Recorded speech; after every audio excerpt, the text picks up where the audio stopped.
I'm Rory O'Connor and I'm with Dave Kelly here in the press room of the Aviva Stadium after Ireland defeated Australia 26-23 in a bit of a, I don't know, was it a classic, Dave? Do you reckon it was up there as a classic game? I think it could be one of the best games we'll see in this old new stadium in some time. Australia played some extraordinary rugby.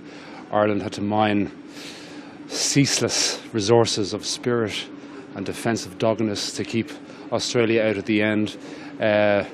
Two extraordinary contrasting styles of play. Australia playing the ball in hand at times, playing barbarian rugby. They scored a try, the 5th try of the game. It went through 11 pairs of hands before Nick Phipps scored the try. I had Cliff Morgan's famous commentary in 1973 going through my head. It was just amazing stuff. Ireland had a 17-0 lead. One would have thought a Joe Schmidt side, controlling detail, controlling every phase, that they would not give up that lead, but they had done so by half-time.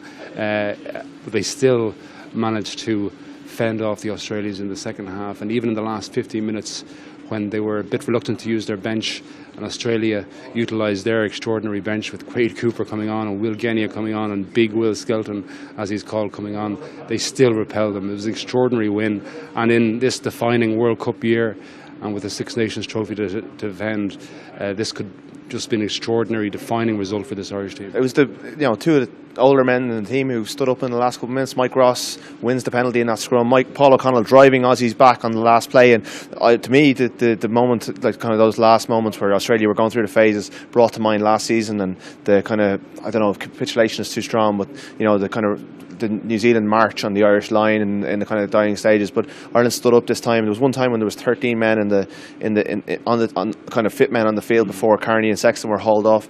I mean, it was a huge effort. But I suppose Schmidt will probably look at this as more room for improvement as well, because the perfectionist that he is, with the Six Nations to come in the World Cup as well. Well, that's what he'd be thinking, and Paul O'Connell alluded to it straight after the game. There were a couple of attacking lineouts were coughed up. A very poor scrum penalty in the first half, and obviously they had that late scrum penalty as well.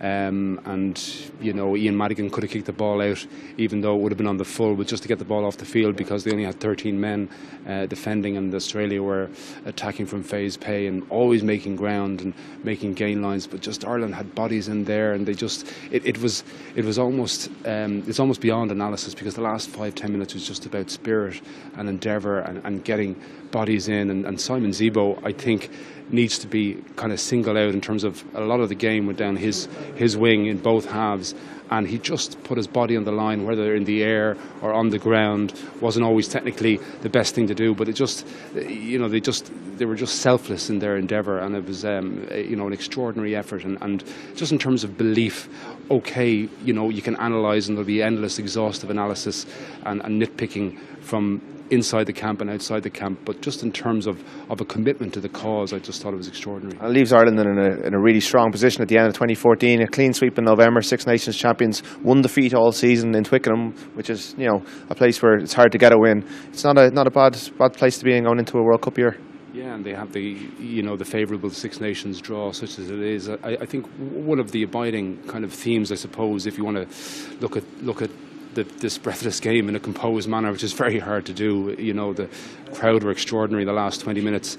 Is the fact that at times, okay, if you want to say this is a replication of a World Cup knockout game, that the skills at time when the game was loose faltered under pressure, and when the game was unstructured in that sort of second quarter and early in that third quarter, that they lacked the composure because they were taken out of their comfort zone. And I think that's the kind of next level for this Irish team, that in the comfort zone of South Africa was a game which they played within the comfort zone of knowing what they were doing, and they had a strategy which they stuck to by the letter. At times today, the letters were all over the place, and there was no alphabet to discern. There were no patterns, and at times they faltered there. But they still managed to haul themselves back into it mentally to man the breaches in that last 10 minutes. And I suppose all of that is for 2015. 2014 has been signed off on a real high here at the Aviva Stadium. For more news and analysis, keep an eye on Independent.ie and on the Irish Independent.